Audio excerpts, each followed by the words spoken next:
All right, everybody. The dust has settled on the NFL draft. I've gotten most of my opinions about the rookie class out there. So today we're going to turn our attention to veterans, specifically some veterans that I think won the NFL draft. All of these players are or should be rising up dynasty rankings based on how the NFL draft shook out. This is not a buys video. I'm not saying all of these players are now trade targets because they won the NFL draft. It's just kind of reflecting on how their market value is shifting. And I'll try to touch on what I would actually be doing with each of these players. I'll also be referencing some recent trades from Dynasty Daddy to get an idea of how these players are being moved in existing leagues. And I'll be referencing startup ADP from Dynasty Data Lab. At some point, I would like to have my own Dynasty rankings that I can kind of keep up to date throughout the year and use those as a reference in my videos. So if that's something you're interested in, leave a comment. And while you're down there under the video, you might as well just hit the subscribe button too. Let's go ahead and get started. All right, the first guy I want to talk about is DeAndre Hopkins, who sticks out to me as one of the more mispriced players in Dynasty. Not all of these players are buys, but I do think Hopkins is a buy going in the 13th round as the 61st wide receiver off the board. Doesn't seem to move up no matter what happens. His situation, I think, has gotten a lot better, but Hopkins himself is still actually really good. I think there's this perception that he's fallen off because his fantasy production last year was poor, but actually he looked pretty good in all the peripheral numbers. Like his target share was top 10. He had his highest yards per out run since 2020. It was actually over 2 yards. Issues he was dealing with really bad quarterback play. He had a washed up Ryan Tannehill. He had rookie Will Levis, and over 30% of his targets were uncatchable. He only had a 69% catchable target rate. And on top of that, the Titans were actually dead last in pass attempts per game, and they were 29th in neutral pass rate. So when the games were close, Mike Vrabel wanted to hand the ball off to Derrick Henry. That's over. Vrabel is gone. Henry is gone. Brian Callahan comes over from Cincinnati to be the head coach. His offense is going to be way more pass heavy. You look at Cincinnati the last 2 years, ranking 3rd and 4th in neutral pass rate. And that is not a Joe Burrow thing. Even when you look at the splits of Jake Browning starting last season, it was the same thing. Very pass heavy in neutral game scripts. So I think we're going to see a lot more passing volume. I think we're going to see better quarterback play. Even if Will Levis isn't an amazing quarterback, he's probably going to be better than he was as a rookie, especially because in the draft, the Titans decided to go offensive line with the 7th overall pick. They didn't go Romadunze. They didn't take any pass catchers in the draft. Instead, they grabbed Latham. That's going to strengthen the offensive line. And that's going to help because Levis was one of the most pressured quarterbacks last year. I think he was 6th in pressured percentage last season. So any help to the offensive line is going to help Levis get the ball out accurately. Looking at Dynasty Daddy, some of these trades are just absolute no-brainers. You've got Hopkins for Greg Dulcich. You've got Hopkins for the 307, Hopkins for the 304. These were some of the top trades that I found. I didn't have to dig for these. These are regular trades that are happening in leagues every day. And I think he's one of the easiest buys for any kind of contending team. You know, you have to fill out multiple wide receiver spots. You need flex spots. Hopkins is a guy who could legitimately average 16 to 17 points per game if Levis is able to take a step forward. And even if the quarterback play is comparable to last year, I still think you're going to get 14 to 15 points out of him just because the volume is going to increase. Next, we have Isiah Pacheco, and Ryan Heath from Fantasy Points kind of put me on to Pacheco. He was a guy that I hadn't really thought about much. He was just another running back kind of in a cluster of running backs that I don't generally care about. But I think there is reason to be interested in Pacheco at this point, going in the 6th round as the 14th running back off the board. Last year, according to PFF's expected points per game, he was 11th at the position.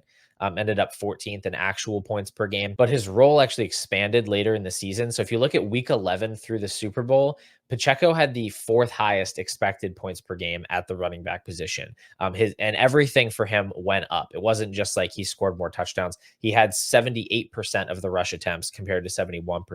His target share, small jump, 10% to 11%, but he was on the field a lot more in receiving situations. So he ran 57% of the routes compared to just 48%. Over the full season sample, he went up from 17% to 29% in long down and distance situations, and he got up to 50% of the 2-minute drill snaps. So they were just working him into every situation more and more often as they made that playoff push. And this offseason, they haven't done anything to suggest they want to scale that back. Jerick McKinnon has walked. He's a free agent. Maybe they sign him again next season and have him, take some of the routes. But for now, he's not on the team. They brought back Clyde Edwards-Helaire. We already know that he is no threat to Pacheco's workload, and they didn't draft a single running back in the NFL draft. I thought they would go with a day 3 guy at the very least. They don't. They pick up a couple of UDFAs, but other than that, this is Isiah Pacheco's backfield. So I think he's going to get a ton of volume, and he's in a great offense, as we know. And then looking at the recent trades, there are still some trades where people are overpaying for Pacheco, and that's always going to happen because some players just value running backs more highly than I do. But there are a ton of trades here that I would make.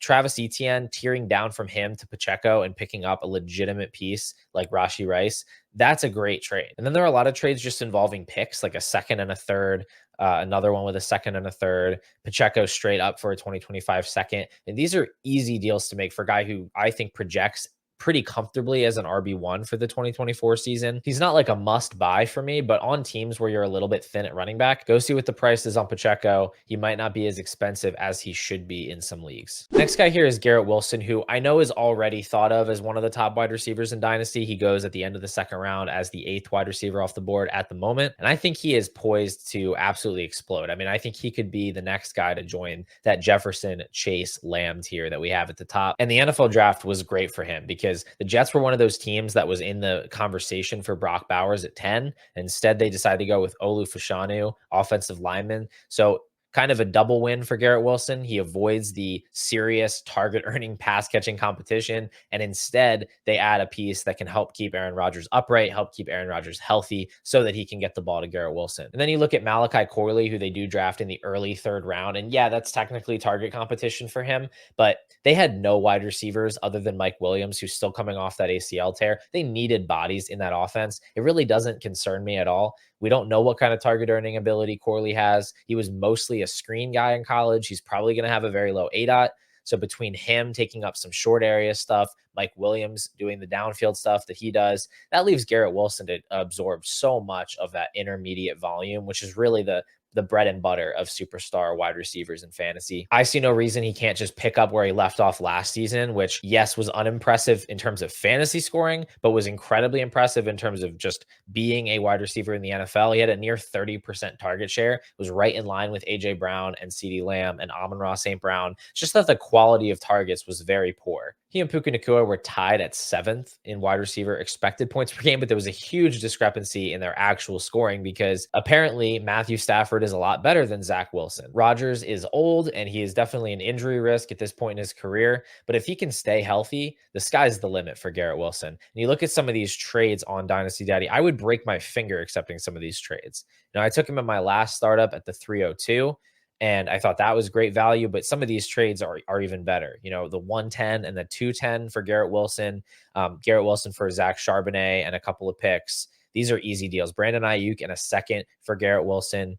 And then I really like this last one with the 101. This is a creative way. If you want to trade down from Caleb Williams, this is a really creative way to do it. The 101 and the 201 for Garrett Wilson and the 103. I think Marvin Harrison and Garrett Wilson are kind of back-to-back in Dynasty. I actually prefer Garrett Wilson. I don't know if that's a hot take, but you think of that as like Garrett Wilson basically is the 102 in that scenario. So would you trade the 101 for the 102 and the 103? I would absolutely do that every single day of the week. So I've been pretty optimistic about my draft winners so far. I'm a little more pessimistic about this next one, Zamir White, who definitely won the draft. I mean, you have to move him up because he's going to get so much volume in this offense. I thought there was a very strong possibility that the Raiders were going to invest in a running back in the draft, and they really didn't. Not until the very end when they take Dylan Laub, who's really more of a 3rd down pass catching specialist. They didn't add any significant competition in the early rounds. And so I think Zamir White is going to handle a ton of volume, ton of carries. And I mean, that's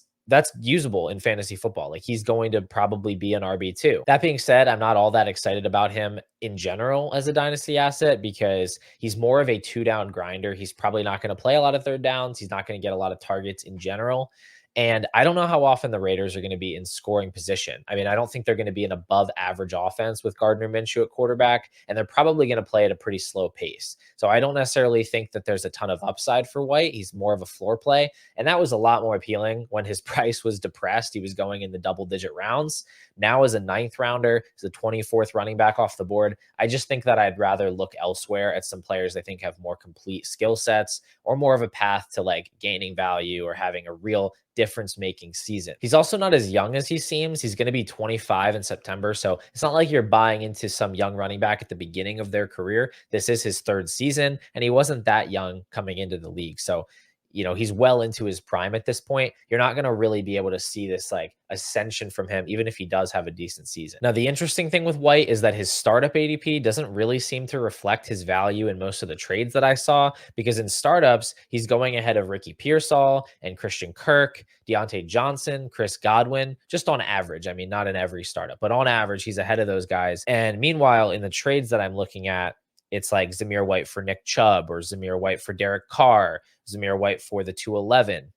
So there are some favorable trades where I'm totally fine taking Zamir White. And then there's some trades that are kind of head scratchers. I wouldn't trade Deontay Johnson for Zamir White. I definitely wouldn't trade Will Levis for Zamir White. So you have to kind of pick your battles here. I think it's going to depend on the league. Some managers are going to be really interested in him and excited about the prospect of the volume.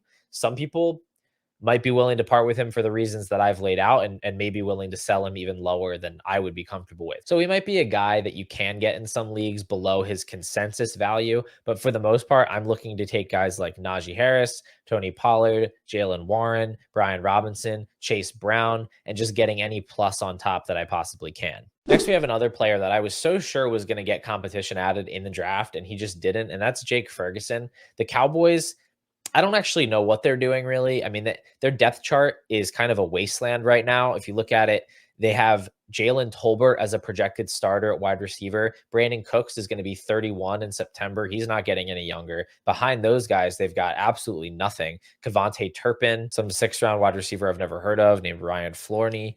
They have Luke Schoonmaker, who they took last year in the draft, but he hasn't really shown anything. So you've got CeeDee Lamb, obviously. He's going to have a million catches in this offense. But then after that, I mean, it's just wide open. So I think Jake Ferguson, at the very least, is just going to be what he was last year, kind of a low-end tight end one. He's going to have some weeks where he scores touchdowns, and he's going to be a usable dynasty tight end. Now, I don't know how much his value is going to rise over the offseason as people take a look at this depth chart and kind of ask themselves where the target's going to go. I don't like when that's the argument for raising a player in ranking, so I think I'm going to be out on him. I already don't love him at this 8th round price. I just don't think he has a ton of room to grow necessarily. Like, I think there's room for somebody to take on a larger piece of the offense. I just don't know that he's the guy who's capable of that. I think he's going to be more or less what he was last year. I don't know how much more growth potential there is. And what he was last year was not really a difference maker. He's not really that much better than tight ends you can get much later in your draft. So he's just kind of in a dead zone for tight end, where I'd rather pay up for like Andrews or Pitts or somebody even better. Or I'd rather just go bargain hunting and go down the board a bit. But I don't really find myself looking at Ferguson where he's currently going. Now, I will say some of the trades I found on Dynasty Daddy, like some of the top most recent trades, totally palatable. Like, I would trade the 301 for Jake Ferguson if I need a tight end. That's fine. I would rather have Jake Ferguson than Cole Kmet. So that's fine with me. I'm fine moving dart throws like Ray Davis and Michael Wilson for Jake Ferguson. So he's not a guy you can't trade for. He's not a must sell because he clearly doesn't have that much value in a lot of leagues. But then you have other trades like this one, Hunter Henry, Javon Baker, and a second. I'm not giving up all of that for Jake Ferguson when I think when it's all said and done, Hunter Henry and Jake Ferguson, they might not finish more than a couple points per game apart. So basically what I'm saying is it's not a bad thing to roster him, but he's definitely not a guy I'm going out of my way to get. And I think you might have more of a sell window coming this offseason with him. All right, we're going to wrap things up with one more tight end who I mentioned way back in my second ever video as a guy I was buying. That's Greg Dulcich. The case for him mostly remains the same. I said this was a weak depth chart. After they traded Jerry Jeudy, there's very little target competition on the roster. That remains true for the most part. The Broncos only brought in Troy Franklin as pass catching competition in the draft. They didn't add any more tight ends. Dulcich was good as a rookie. His yards per game was the 5th highest for any rookie tight end since the year 2000. And now he's being left for dead because he had an injury riddled season. I just don't know who people think is going to play tight end for this team. I do not believe Adam Troutman is going to be playing over Greg Dulcich. I just don't believe it. If you believe that, fine. Don't buy into him. Clearly, there are plenty of people who don't believe in him, but I think it's more so that he's just out of sight, out of mind. Dulcich is probably going to run a lot of routes on a team that just doesn't have proven target earners on it, and he's going as the 25th tight end in Dynasty. He's going in the late 16th round. He's valued next to guys like Wan'Dale Robinson, Darnell Mooney, and Rashad Bateman. I mean, what is the risk at that point? Like, you're never going to want to play those wide receivers. At least tight end is a scarce position that doesn't score a lot of points. I would much rather take the swing on Dulcich than any of those guys. I'm not going to show a bunch of the specific trades for Dulcich, but a lot of them were just third rounder or fourth rounder for him straight up. Like, he's a guy you can get thrown into deals. He's a guy you can go and get when you're on the clock. If you want to just move your late third round pick for him, you can do that. So I'd be looking to add him to some rosters. I don't really think he's a worse bet than he was a year ago. He's just a lot cheaper at this point. So those are 6 players that I think won the NFL draft that should be rising up dynasty rankings. Thank you so much for watching. If you found this video helpful, please consider subscribing to the channel. It really helps me out. Leave a comment if you have any dynasty related questions at all, and I will see you guys in the next video.